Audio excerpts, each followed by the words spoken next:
Necə yəni qadın kişi güclüdür, yoxsa kişi güclüdür? Deyirsən ki, kişi güclüdür, cavab səhvdir.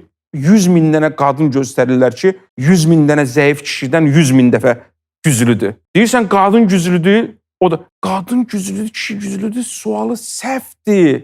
Hər ikisi güclüdür, hər ikisi dəyərlidir, hər ikisi bir-birinə dayaq olmalıdır.